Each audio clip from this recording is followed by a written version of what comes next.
మాట్లాడాలి. ఎక్కడో వెస్ట్ బెంగాల్లో జ్యోతి బస్ అట 40 ఏళ్ళు ముఖ్యమంత్రి అట, 30 ఏళ్ళ ముఖ్యమంత్రి అట, అక్కడ ఒక భూతల స్వర్గం ఉందట, జ్యోతి బస్ అట అని మాలాంటి 50 ఏళ్ల వయసున్న వాళ్ళకి, మా తాతలకి తండ్రులకి ఏంటన్నది ఏ పద్ధతి? జ్యోతి బస్ అనే ఒక పెద్ద కమ్యూనిస్టు నాయకుడు ఉన్నాడట అని ప్రతి మనిషికి పరిచయం చేశారు. అక్కడిక్కడ ఒక పెద్ద పేదల రాజ్యం ఉందట. కలకత్తా రైల్వే స్టేషన్లో దిగితే 200 కిలోల బరువు కూడా బక్కచిక్కిన శరీరం నెత్తి మీద పెట్టుకొని మోస్తా ఉంటాడు కూలి. ఇక్కడ రిక్షాలు ఏ విధంగా ఉంటాయో అక్కడ మొత్తం బండి మీద సామాను పెట్టుకొని బండిని గుంజుకొని పోతుంటాడు.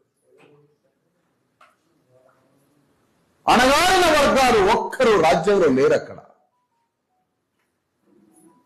అణగారిన వర్గాలకి మానవ హక్కులే లేవు. అలాంటి కలకత్తా వెస్ట్ బెంగాల్ జ్యోతి బస్ గురించి వరంగల్లో, ఖమ్మంలో, మొత్తం తెలంగాణలో, ఉత్తర భారత తెలంగాణలో, దక్షిణ తెలంగాణలో, ఉమ్మడి ఆంధ్రప్రదేశ్లో జ్యోతి బస్ అట అని ప్రచారం ఎవరు చేశారో వారిని ఒక మాట అనాలనుకున్నా. ఎందుకు ఇది చెప్తున్నానంటే, ఈరోజు భారతదేశంలో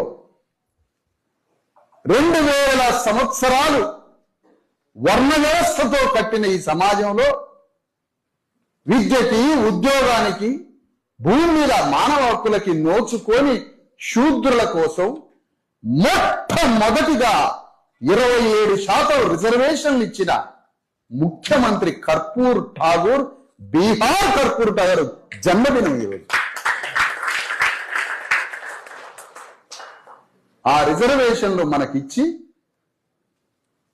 భూమిహారులు, బీహార్లో ఉన్నటువంటి భూమిహారులు, క్షత్రియులు, బ్రాహ్మణులు, అగ్రవర్ణాలు, మంగళి కులంలో పుట్టిన ఈ ముఖ్యమంత్రి మంగళి కులంలో పుట్టడం అనేది ఒక పెద్ద తప్పు. ఆ తప్పుడు కులంలో పుట్టినటువంటి ఆ ముఖ్యమంత్రి, అంత తక్కువ కులంలో పుట్టిన ఆ ముఖ్యమంత్రి ఉల్టా మళ్ళీ బీసీలకి రిజర్వేషన్లు ఇస్తారా అని ఆ ముఖ్యమంత్రి పీఠం నుంచి కూడా వెళ్ళగొట్టారు. అలాంటి